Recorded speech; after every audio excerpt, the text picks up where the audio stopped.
박근혜 대통령 탄핵 심판 선고가 임박하면서 정치권은 선고 결과가 대선 전국에 미칠 파장에 촉각을 곤두세우고 있습니다. 그런 가운데 한미 양국이 전격적으로 사드 배치에 나서면서 나라 안팎이 경랑에 휩싸이고 있습니다. 전용학, 정호김 전 새누리당 의원, 진성준, 박수현 전 민주당 의원 네 분 모셨습니다. 어서 오십시오. 네, 안녕하세요. 헌법재판소가 선고기일 결정 문제를 두고 고심에 고심을 거듭하는 모습입니다. 오늘 선고일자 결정이 될지 이목이 주목되는데요. 정 의원님, 오늘 이제 6번째 평의인데 일각에서는 재판관 간의 이해차가 크다. 또 어떤 분은 또 이해가 이제 이미 다 결정이 됐다. 관측이 엇갈립니다. 어떻게 보고 계시는지요? 뭐 여러 가지 찌라시가 나돌면서 가짜 뉴스가 지금 판을 치고 있는데요. 원래 헌법재판소의 재판관들의 평의 내용은 무덤까지도 비밀로 가져가야 될 사항입니다. 그래서 아는 것처럼 얘기하는 건 다 거짓말이라고 생각하시면 맞을 것 같고요.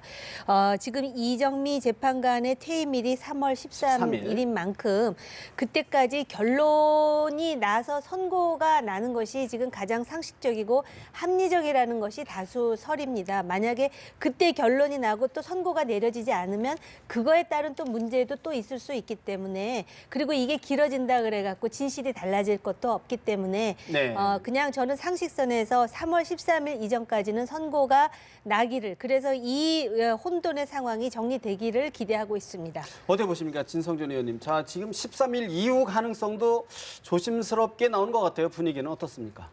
글쎄, 만일 헌법재판관들이 평의를 하면서 의견이 첨예하게 갈린다고 하면 13일 선고기를 뭐 국민이 예상하고 있지만 그런 기대를 벗어날 수도 있겠지요. 그런데 저는 누가 보더라도 무슨 정밀한 법리를 떠나서 지금까지 나온 검찰 수사 결과, 또 최순실 국정조사에서 드러난 여러 가지 문제들, 또 특검 수사까지를 보면 뭐 탄핵은 이미 기정사실화된 게 아닌가, 이렇게 생각하고 정호김 의원님 말씀하신 것처럼 3월 13일 이전에는 반드시 선고가 내려질 것이다, 이렇게 네. 봅니다.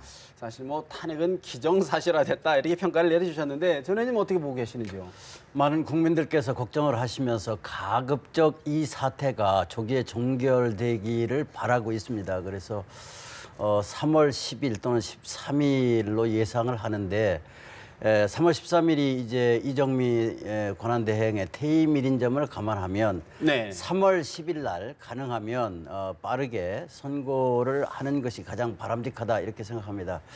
헌재 주변에서 지금 이 문제를 둘러싸고 헌재 재판관들 간의 평의의 경론이 오갔다 하는 이런 얘기도 흘러나오는 것을 보면 뭐 이견이 있을 수 있다, 이제 뭐 있다, 이렇게 추측도 가능합니다만은 두 가지입니다. 이견도 하나는 지금 현재 국회에서 이제 의결 소추한 탄핵의 내용이 5가지로 정리돼 있지 않습니까? 예. 근데 그 하나하나가 굉장히 법리적으로 결론도 달리할 수 있고 법 논리 전개 과정이 다를 수가 있습니다. 예를 들면 국민 주권주의 위반이냐, 그다음에 언론 자유 침해냐, 그다음에 국민 생명권 보호를 위한 조치, 이런 부분에 결론은 같더라도 그거를 네. 어떻게 법리를 구성해서 그 결론을 유도할 거냐 하는 과정에 헌법재판관들 간의 의견이 다양하게 표출될 수가 있습니다. 굉장히 복잡한 문제입니다. 그래서 그런 문제를 가지고 헌재 재판관들 간의 논의가 있지 않나 싶어서, 이것이 무슨 서로 의견이 다르고 해서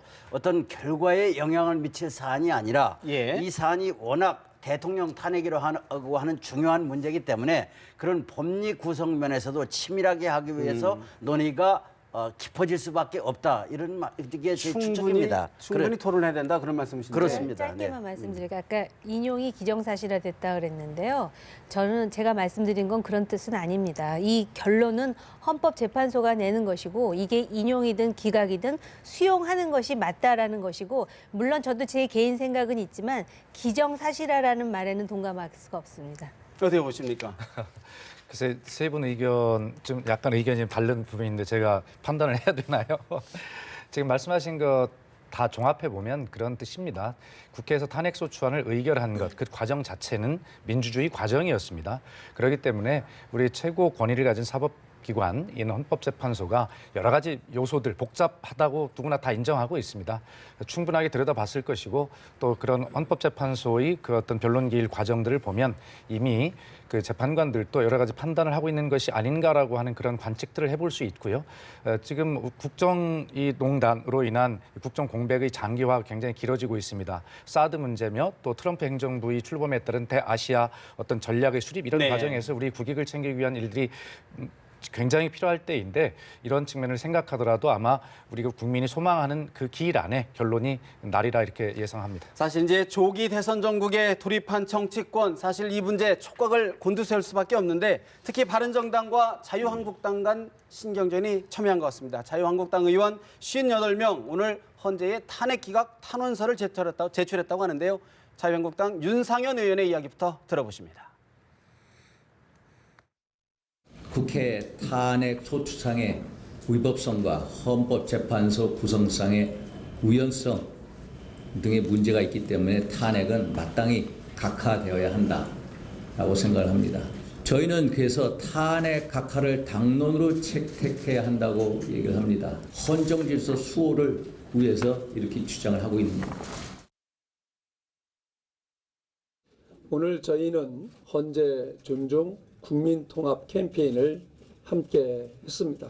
자유한국당 56명은 탄핵을 각하 기각해 달라라고 하는 탄원서를 헌재에 제출했습니다. 파렴치하기 그지없습니다. 자유한국당 윤상현 의원, 박 대통령보다 높은 가치인 헌정 수호를 위해 기각을 주장한다. 바른정당 정병국 대표, 국정농단 사태에 책임을 지어야 하는데 파렴치한 일이다. 강하게 비판했습니다. 진 의원님, 사실 이제 탄핵이 인용이냐 기각이냐 어느 결과에 따라서 양측 중에 하나는 괜히 심대한 타격을 받을 수밖에 없는 상황인데 어떻게 전망하시는지요? 그렇죠. 근데 무엇보다도 우선 지적하지 않을 수 없는 것은 자유한국당의 56명의 의원들이 탄핵을 기각해달라고 하는 탄원서를 헌재에 냈다고 하는 사실입니다. 이것은 자기 모순적인 거예요. 국회가 탄핵을 소추하기로 의결하지 않았습니까? 그래서 그런 국회의 의결을 대리해서 국회 법제사법위원장이 탄핵 소추위원으로서 탄핵 심판을 검사 측 원고가 되어서 진행해 왔어요. 그런데 그 국회의원들이 자기 결의를 부정하고 기각해달라라고 탄원을 한다. 이건 자기 모순이다 이렇게 생각하고요.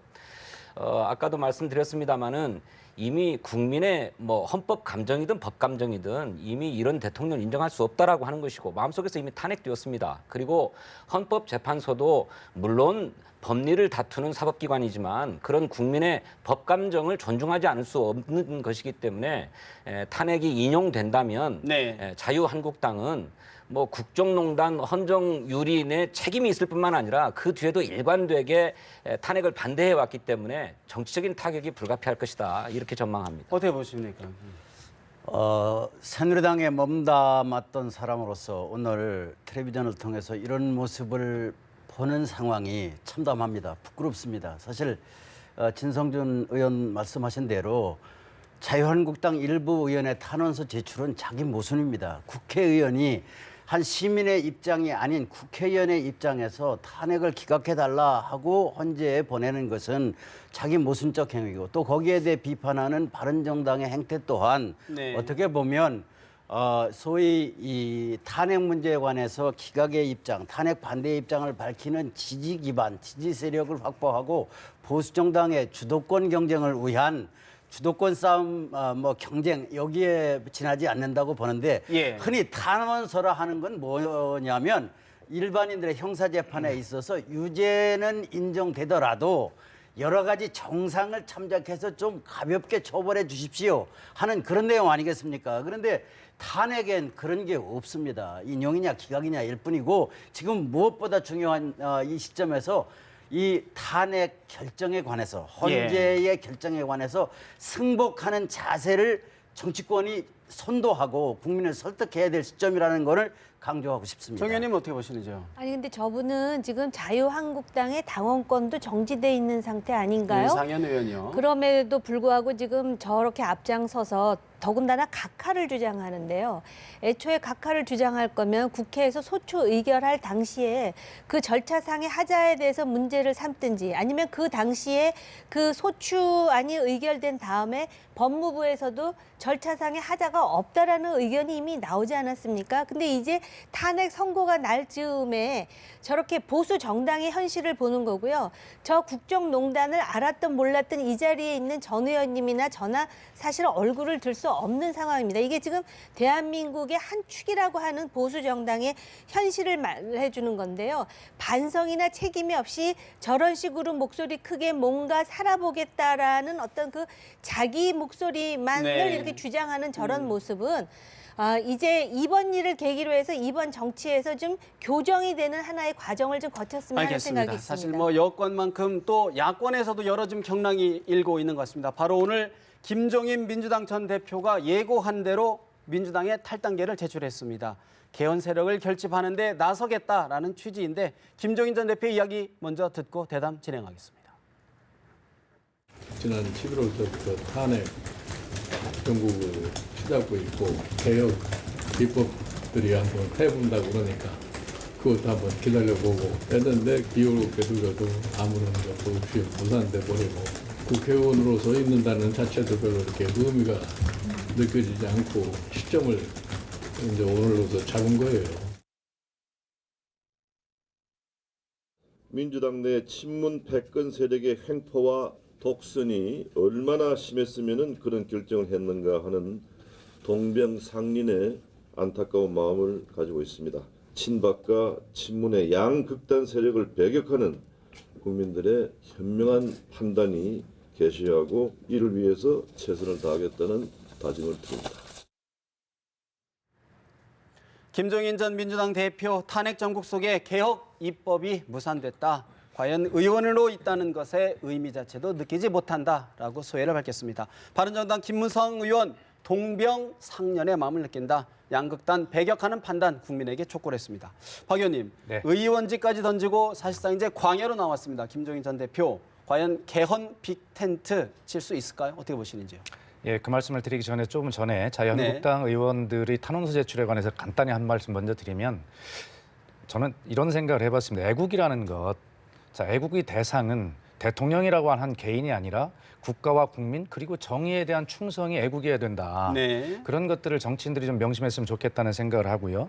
지금 김종인 대표의 탈당을 보면서 두 가지 생각을 하게 됩니다. 하나는 지난번에 셀프 공천인 해가지고 비례대표 이변을 받을 때 많은 노욕인 이런 비난을 받았지 않습니까? 그런데 이렇게 던지고 나가시는 거 보면 그 당시에 노욕이 아니었다라고 하는 걸 증명하는 것이라고 생각을 노욕이 하고요. 아니었다. 예. 아마 제가 김종인 대표 비서실장을 했기 때문에 너무나 잘 아는 사실이지만 저분은 그 경제 민주화에 대한 아주 너무 강한 신념이 있습니다. 그런데 이번에 본인이 만든 상법 개정안이나 이런 것들이 잘 통과가 안 되면서 여러 가지 그 민주당에 대한 실망감이 있는 것 분명하거든요. 자, 그것이 빅텐트로 이어질지 그건 모르겠습니다만 제가 알기로 김종인 대표 스스로가 대통령 후보가 될 수 있는 가능성이 상당히 많이 있다 이렇게 봅니다. 네. 그러나 그런 것들이 본인이 대통령이 되기 위한 어떤 개인적 어떤 정치 일정 이런 것이라기보다는 아마 빅텐트를 사실 밖에 나가서 개헌을 고리로 치기는 현실적으로 어려워 보입니다. 그렇기 때문에 어쨌든 일정 부분 세력을 규합하면서 민주당의 대통령 후보 경선이 끝나는 결과들을 보면서 여러 가지 그 이후를 겨냥한 포석이 아닌가 이런 정도로 좀 여러 가지를 네. 통해서 볼 수가 있다 이렇게 보입니다. 사실 이제 본인 대선 앞으로의 진로에 관해서는 여전히 아리송한 화법을 구사하고 있는데 정 의원님 어떻게 전망하시는지요? 지금 김종인 전 대표의 그 미래는 탄핵하고도 좀 연동이 되어 있는 부분이 있을 것 같고요. 이 탄핵의 결과에 따라 민심이 어떻게 요동칠지는 잘 모르겠습니다. 근데 국회의원을 해본 사람들은 알겠지만 자신의 금배지를 저렇게 던질 수 있다라는 거는 저거는 굉장한 용기이고 또 나름대로 어떤 어떤 개헌이라든지 새로운 정치에 대한 의지를 표현했다라고 보고요. 저분은 대통령으로서의 자격은 충분하고도 넘친다라고 생각을 합니다. 근데 문제는 대통령을 하기 위해서는 지지자들이 있어야 되고 조직이 있어야 되는데 과연 그런 부분과 관련해 가지고 텐트, 조직, 지지자층 이런 부분에서의 숙제를 빠른 시간에 완성할 수 있을까? 이거는 여전히 의문으로 남습니다. 저는 개인적으로 네. 그 소위 이제 친문, 친박, 패권 세력에 대한 많은 문제 제기가 있지 않았었습니까? 그랬죠. 그렇기 때문에 요번에 정권 교체가 불가피하다면 정말 통합이라든지 어떤 그런 협치라든지 이런 게 가능한 차원에서의 어떤 정권 교체 그리고 큰 어른으로서의 김종인 전 대표의 어떤 역할을 기대했는데 전혀 다른 방향으로 역시 대한민국 정치는 생물이구나 하는 생각을 하게 됩니다. 사실 이제 진 의원님, 사실 이제 김종인 전 대표가 탈당 명분으로 당내 기울어진 역학 구도를 언급을 했어요. 사실 이제 문재인 전 대표를 겨냥한 것 아니냐라는 당내의 관측이 많은데 어떻게 보시는지요? 글쎄 뭐 여러 가지 복합적인 정치적 요인들이 작용해서 결국 탈당을 결행하신 것이겠으나 일견의 저로서는 좀 잘 이해가 안 됩니다. 무엇보다도 당신이 추진했던 상법 개정안이 2월 임시국회에서 불발된 데 대해서 무력감을 갖고서 탈당 결의를 하셨다고 그러는데 민주당이 소극적이어서 또는 뜻이 없어서 그랬든가 오히려 자유한국당이 견결하게 반대했기 때문에 무산된 것인데 그것이 탈당으로 풀리는 일인가? 두 번째로는 당내 기울어진 역학구도의 문제는 무슨 그걸 누가 인위적으로 만든 게 아니잖아요. 지난 전당대회 과정에서 이른바 온라인 당원들이 대거 입당을 했고 그분들이 투표를 통해서 당 지도부를 선출했고 네. 또 지금 당내 대통령 후보 경선이 진행되고 있습니다만 그렇게 당심으로 또 민심으로 대통령 후보가 세워질 텐데 뭐 누가 인위적으로 그런 역학구도를 만든 게 아닌데 그 당을 떠난다라고 하는 것 저는 좀 얼른 이해가 안 되는 측면이 있습니다. 물론 네.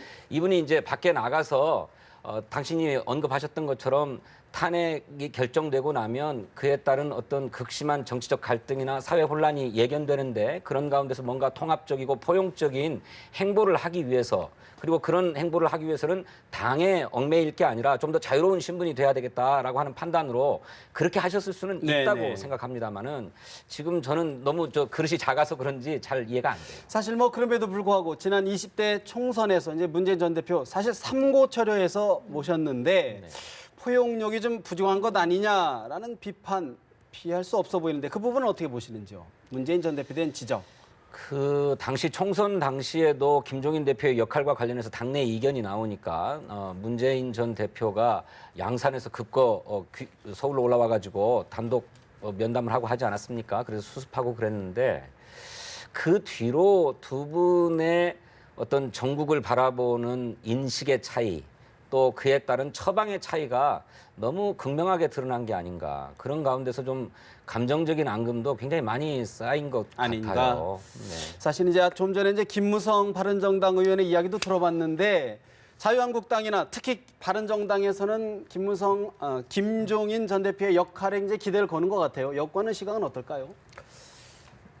김종인 의원은요 50 때부터 정치를 쭉 해온 분입니다. 경륜 또 이 경제 민주화에 관한 나름대로 신념이 강한 분입니다. 저는 김종인 의원이 이 시점에서 왜 탈당하고 앞으로 어떻게 할 거냐에 관해서 많은 분들이 그분이 대선에 출마할 거다 이렇게 보시는데 저는 그렇게 보지 않습니다. 그분이 이제 대선에 출마할 거라 보는 이유는 앞으로는 더 이상 킹메이커가 되지 않겠다 하는 것 때문에 킹메이커가 아니면 그럼 킹이 되겠다는 거냐 이제 이런 점에서 출마할 거로 보시는데 저는 김종인 의원이 더 이상 킹메이커 역할을 하지 않겠다 하는 뜻은 네. 앞으로는 대통령 선거나 특정인의 권력을 도와주는 그런 정치가 아니라 가치 중심, 정책 중심의 정치를 해서 대한민국 정치를 어떤 특정인과 특정 지역에서 기대서 하는 그런 정치에서 가치 중심, 정책 중심의 정치로 한 단계 발전시켜 나가고 싶다 예. 하는 그런 의미에서 또 연령도 있으시고 하니까요. 예. 지금 이제 내가 여기서 뭐를 더 하겠냐. 그래도 대한민국에서 이렇게 살아오면서 혜택을 누린 사람으로서 마지막 대한민국에 기여하는 자세로 예. 한번 역할을 해보고 싶다 하는 측면에서 네. 소위 정치권에서 얘기하는 빅텐트의 연결고리 가능성이 있고요. 예. 이것은 꼭 대선 결과뿐만 아니라 대선 이후를 고려해 볼 때 필요한 일이기도 합니다. 그래서 김종인 대표의 탈당이 예. 크지는 않더라도 적지 않은 한국 정치 발전에 영향을 주리라 줄 것이다. 이렇게 기대하고 있습니다. 사실 김종인 전 대표가 이제 어느 당으로든 가지는 않겠다라고 했는데 이 부분도 짚지 않을 수가 없어요. 사실 이제 여야 정치권을 지금 넘나든 어떻게 든 정치 편력, 정치 혐오를 좀 부추기는 것 아니냐는 일부 지적도 있는데 그 부분은 좀 어떻게 봐야 될까요? 그 비문, 소위 비문, 지금 이제 문재인 전 대표의 어떤 대세론이라는 게 딱 자리하고 있는데 아직까지도 40%를 넘어가지 않는 일정 정도의 박스권에 갇혀 있는데 소위 비문과 반문이라고 하는 사람들을 어떤 식으로 아우를 것인가도 관전 포인트 중에 하나인데 저는 사실 그런 중요한 정치적인 얘기보다 이 말씀을 좀 드리고 싶었습니다. 요번에 이제 김종인 전 대표가 탈당을 하면서 나가니까 민주당의 일각의 몇몇 의원들이 마치 또 뒤에서 총을 쏘듯 이제 여러 가지 비난을 쏟아놓고 있는데 여기에 대해서 이재명 성남시장이 상당히 그 와닿는 이야기를 하더라고요. 그 당에 있어서 굉장히 그 중요한 존재였고 또 그런 과정에서 정치라는 것이 품격이라는 것이 있는데 그거는 비록 더불어민주당뿐만 아니라 이 과거 새누리당의 소위 친박이라고 하는 사람들도 뭐 배신자 운운하면서 했던 그런 일들이 있었는데 요번에 우리가 탄핵이라는 극단적인 상황까지 오면서 우리 정치인들이 네. 소위 품격이라는 것, 뭐 작은 일이든 큰 일이든 이 말도 그렇고 요새 저작거리에 나가서 나오는 얘기들 보십시오. 지금 박영수 특검 당하는 거, 헌재 재판관들 당하는 거 보면 그 책임의 단초는 정치인들에게도 있다고 보여지거든요.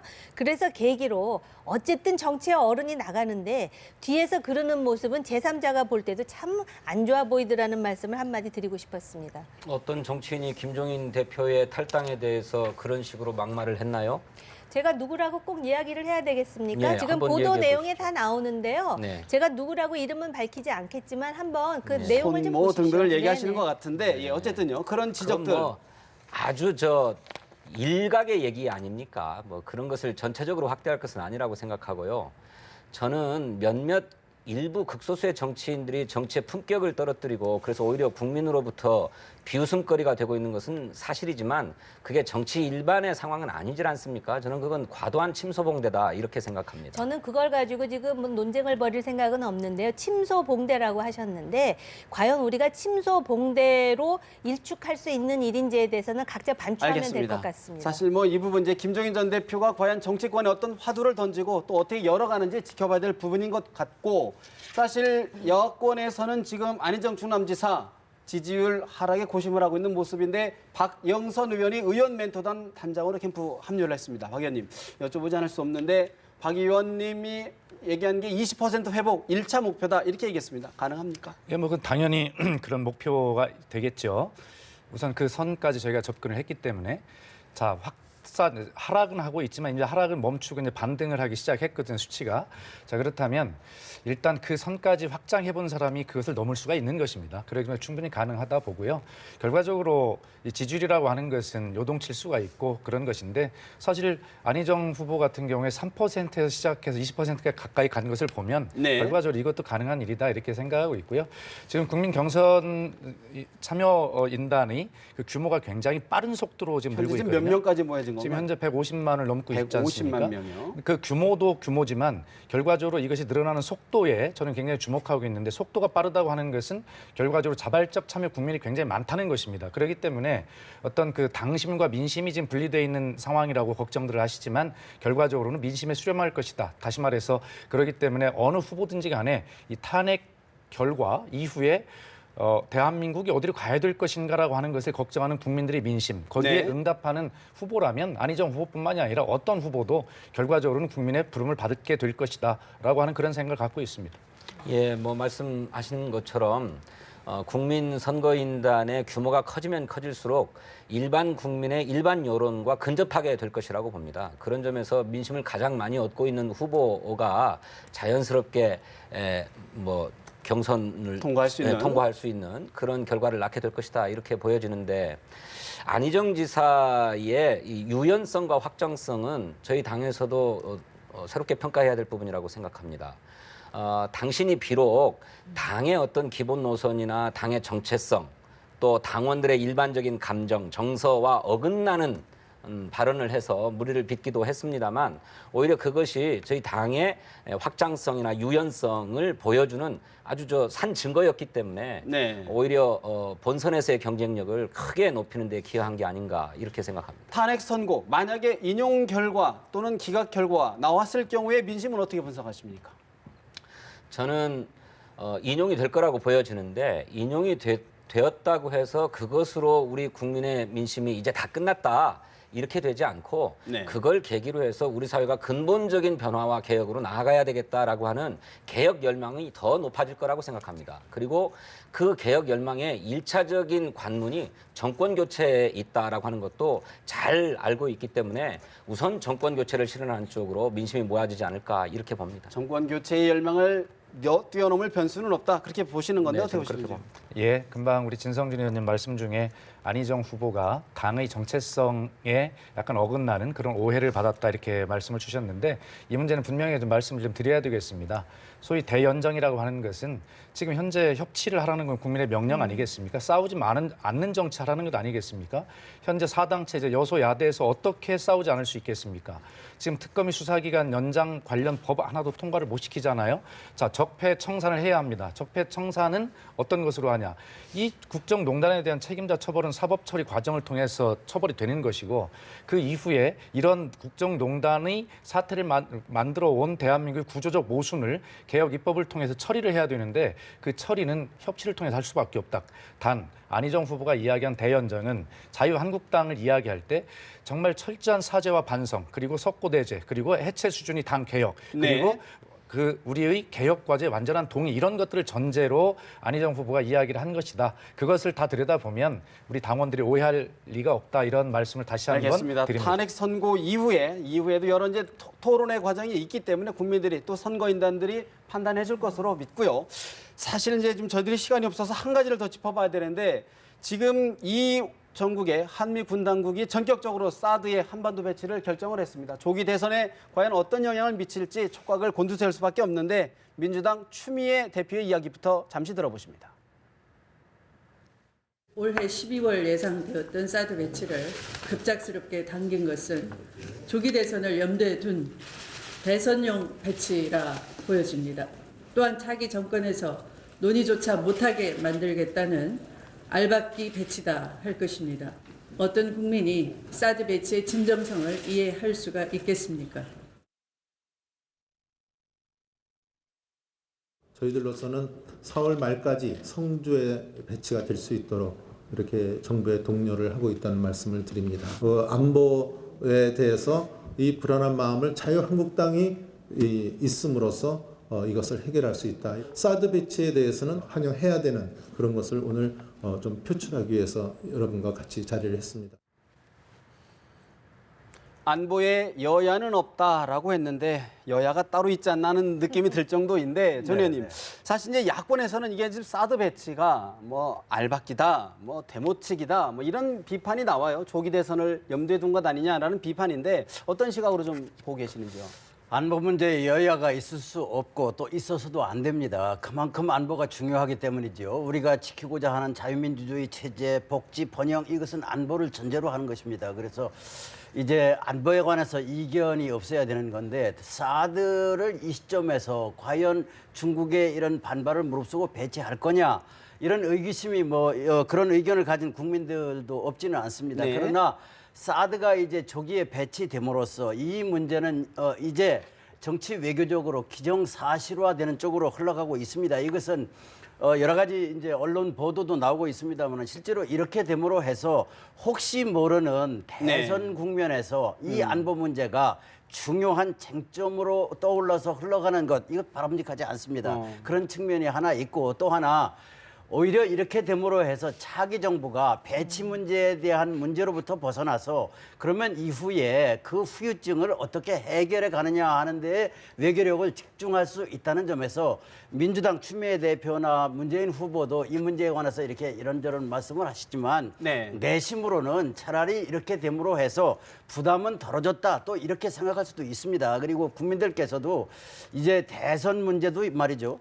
이 탄핵이 결정되고 나면 현재 지지율이라든지 이런 부분이 저는 많은 부분의 변화가 오리라고 봅니다. 그래서 탄핵 이전과 이후가 대한민국이 많이 달라질 것이기 때문에 국민들께서 지금 다시 한번 냉철하게 모두가 정신 차리고 이 사태를 지켜봐야 된다 이런 생각을 사실 이제 갖습니다. 사드 관련해서 문재인 전 대표 차기 정부로 넘겨라라고 얘기했는데 돌아와 버렸습니다. 들어와 버렸기 때문에 어떤 정태든 입장을 정리해야 될 것 같은데 어떻게 보시는지요? 그러니까 정부가 왜 이렇게 서두르는지 모르겠어요. 당초에는 올 연말 12월쯤을 목표로 해서 사드를 배치하겠다고 했던 것인데 중간에 7, 8월로 앞당겨지고 이제는 아예 4월까지 배치하겠다라고 얘기하는데 이거는 정확하게 대선 일정이 땡겨질 수도 있음을 염두에 둔 것이다라고 하지 않을 수 없습니다. 이게 그러니까 사드를 배치하는 데 있어서 대선 일정을 정치 일정을 염두에 둔다는 것 자체가 정치적으로 활용하려고 하는 것 외에는 다른 이유가 없이 보이는 거예요. 실제로 이번에 사드가 전개됐다고 하는데 이게 괌에서 날아올 때 뭐 하루면 온다는 것 아닙니까? 그런데 무슨 부지 공여 절차가 끝난 것도 아니고 시설 기반 공사가 끝난 것도 아닌데 이를테면 집은 지어지지 않았는데 침대부터 갖다 놓은 꼴이란 말씀이죠. 그런 점에서 정치적인 의도가 있는 것이라고 보지 않을 수 없고 그런 상황 인식은 동의하는데 그럼 앞으로 문재인 전 대표는 입장을 지금 상황에서 어떻게 정리해야 됩니까? 아니 그럼에도 불구하고 이것은 기정사실화 할 게 아니고 이미 사드를 배치하기로 할 때에 공론화 과정이 전혀 없었고 또 주변국에 대한 충분한 외교적 설득 노력도 없었기 때문에 지금 심각한 반발을 일으키고 있는 것 아닙니까? 그런 공론화 절차 또 외교적인 노력 이런 것들을 종합해서 결정하면 된다. 그래 차기 정부에 넘겨야 될 문제다. 역시 같은 입장이시다. 그 사드와 관련해서 얘기를 하려면 하루 종일해도 모자라서 핵심만 말씀을 드리면은요. 지금 북한의 핵 미사일 방어를 위해서 사드를 안 할 수가 없습니다. 누가 대통령이 돼도 마찬가지인 상황인데 솔직히 말씀드리면 연내한다 그러고 몇 달 앞당겨졌는데 이건 대한민국 정부가 결정한 것이 아니라 미국 정부에서 텍사스 포트 블리스에서 그 C-17을 통해서 지금 사드의 일개 그 포대가 지금 들어와 있는 상황이거든요. 그만큼 북한의 IRBM이라든지 또 얼마 전에 그 네 발의 미사일이라든지 이런 부분에 대해서 심각하게 생각한다라는 것이고 설사 정권 교체가 돼도 사드를 안 할 수 있습니까? 한미동맹 뒤집어 엎을 수 있습니까? 그렇다면 오히려 제가 제언하겠는데요. 이렇게 하십시오. 나중에 북한 핵 미사일 문제가 해결되면 사드 철수하는 것이 정부의 생각이다라는 부분을 오히려 분명하게 하십시오. 그게 무익한 그런 그 논쟁을 추진하는 것이 없다 막는 것입니다. 한미동맹이 깨집니까? 그렇게 허약합니다. 알겠습니다. 우리 사드에 대해서 할 말이 많은데 지금 그런 식으로 질문을 하시면은 사드가 그만큼 중요하다라는 것을 말씀드립니다. 안보 전문가로서. 사드 때문에 중국의 선제 공격 대상이 될 지금 상황에 처해 있지 않습니까? 사드 때문에 오히려 중국이 억제를 할 수가 있습니다. 오늘 대담은 여기서 어차피 좀 전에 시간이 없어서 여기서 대담을 좀 줄여야 되고 박수현 의원님의 이야기는 다음 기회로 좀 드려야 될 것 같습니다. 말씀하세요. 그렇게 하겠습니다. 알겠습니다. 오늘 말씀 여기서 줄여야 될 것 같은데요. 앞으로 야권, 사드 문제, 과연 조기 대선 앞으로도 토론할 기회가 많기 있기 때문에 쭉 좀 짚어보도록 하겠습니다. 오늘 말씀은 여기서 줄여야 될 것 같습니다. 내용 말씀 잘 들었습니다. 지금까지 정호김 새누리당 전 의원, 전용학 전 새누리당 의원, 진성준, 박수현 전 민주당 의원과 함께했습니다. 말씀 잘 들었습니다.